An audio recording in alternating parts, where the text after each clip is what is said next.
Hello everyone and welcome to a really wild game. It was suggested to me by Ronaldinho. He passed his trainer's exam by FIDE not so long ago, and now he's finding all these very nice games. And this is one such game where, well, I'm not gonna spoil too much, but it's one that you don't see very often, and you'll see why. It was played in 1995 in the Austrian Under-14 Championship between Matthias Burschowsky and Weiss. And as I don't have a photo of Weiss, of course, we are wearing a hoodie to honor the hoodie guy. I do hope you guys are wearing a hoodie as well, as you know.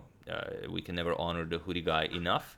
And I thought twice about showing this game or not, because it's summer in Croatia, and wearing a hoodie, it can get very hot in here. But okay, let's not make this too long then. So here white opens with b4. We have the Polish opening, and black replies with knight to f6. If you remember, Fischer often suggested just counter this with e5. Even though you will get this attacked, it doesn't matter. Fischer just suggested this, and that black will have a very nice game. So if you want that, you can listen to Fischer, or if not, you can do whatever you want. We have knight to f6 and bishop to b2. We have d6 and c4 now. We have knight b to d7 and e3. So preparing d4, and white will get to control a lot of squares here. Black did not go into what white actually wanted to play. So we have g6 by black, preparing to fianchetto the dark square bishop, castle kingside, and knight to f3. We have bishop to g7 and bishop to e2. So both players just nicely developing pieces. We have castles and castles.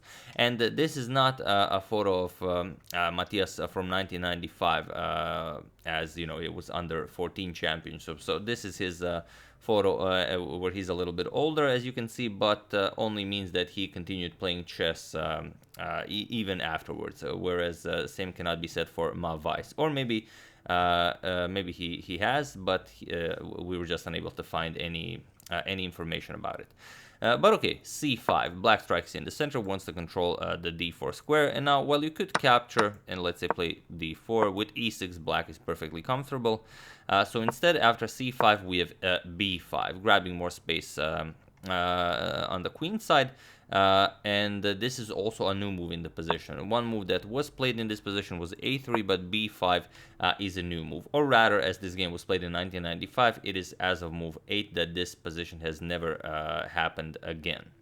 So b6, preparing to fianchetto the light square bishop, and d3 now. We have bishop to b7, and now knight b to d2, preparing rook e1, knight f1, knight g3, and so on.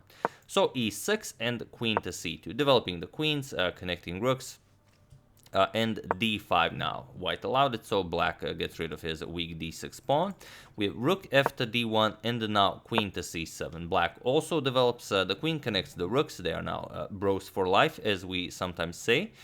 We have h3, taking away the g4 square from black's pieces, and rook f to d8. That's not a d8, rook f to d8, and rook 8 to c1. And now, of course, black counters white's rook as well, so rook 8 to c8. And all of the pieces are now nicely developed. Now it's time to get them to better squares. So knight to f1, shifting the knight over to g3. We have a6, challenging the b5 pawn, but white just pushes a4. And now black has to decide whether he wants to maybe capture and bring the rook over to a8 to claim the a file, maybe do a nice rook lift, maybe double up, who knows what can happen. But instead, black just closes up the queen side. And white continues with knight to g3, and now even e5 by black. So what can white do here? Now white goes rook to b1 for some reason. I don't know what the reason is, but for some reason. We have d4 by black, and now white closes the position with e4. So now we've closed off the queen side, we've closed off the center, and now the only place where there is there's room left to play is the king side. So let's see what happens. Rook f8. Black now prepares to move the knight and strike with f5. So bishop to c1. White also has to set up his pieces to act accordingly. With knight to e8, now preparing f5, and the knight to h2. With f5, and now white freed the f3 square for his pawn, so f3.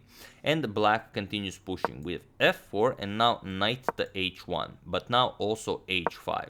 And now the only place where black can now even strike is the g4 square. So at some point, g5, g4 will be played. and white needs to be ready for this. So bishop d2, but now g5. We have rook to f1, and now knight d to f6. Now g4 needs to be very well prepared, and this is black's next plan. So knight to f2, we have rook to d8, we have queen to d1. Now the queen and bishop will help out with the defense of the g4 square. Also the two knights are nicely placed, and bishop to c8. Now black also now positions the bishop to help out with the g4 thrust.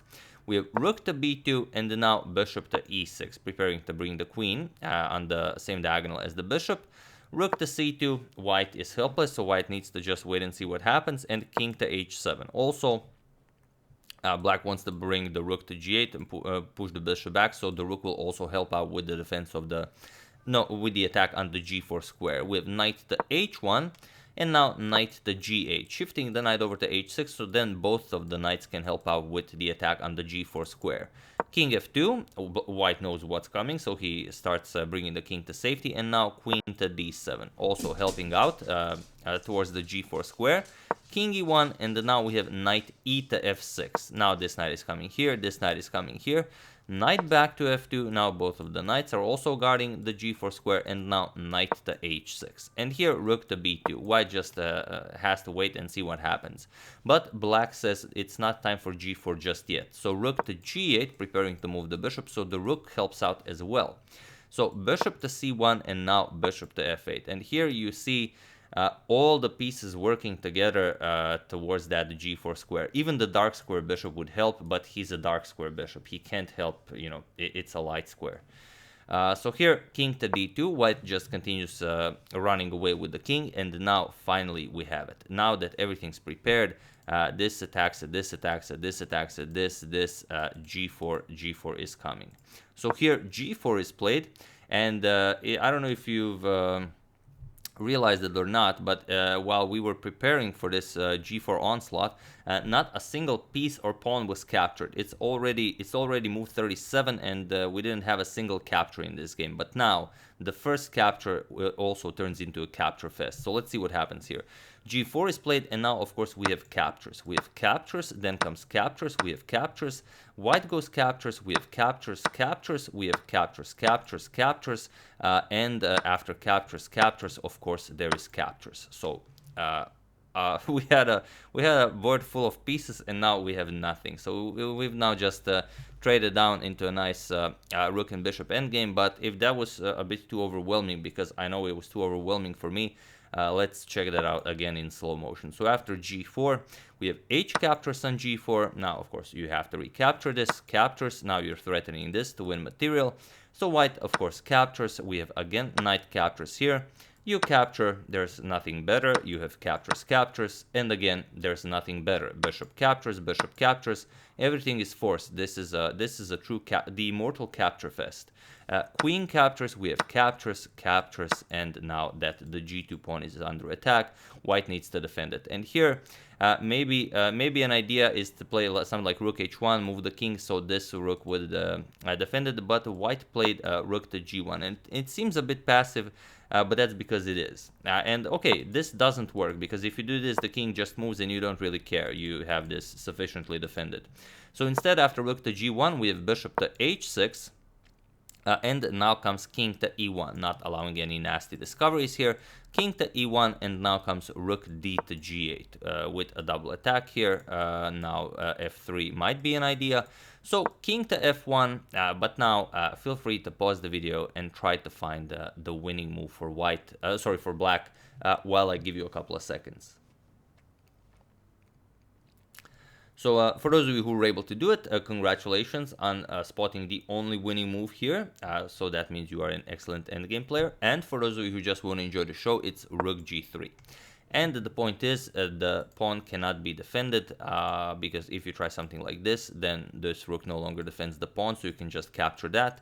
And other than that, really not much you can do. If you go rook here, then f3, of course, is incredibly strong. So here, what do? Well, rook to d2, just f3. So white tried rook to b3. And now f3 also works. For example, you can play f3, let's say captures, and then, or even better, after captures, you can do an in-between captures with check, king f2, and then recapture. it's just a completely lost position for black. It's not even playable. You're just gonna bring the king in, and that's it.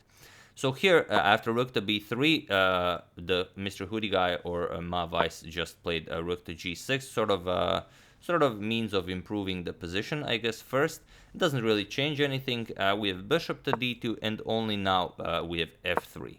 And okay, now bishop captures on h6. We have f captures on g2, a nice Zwischenzug. We have king f2, and now king captures on h6.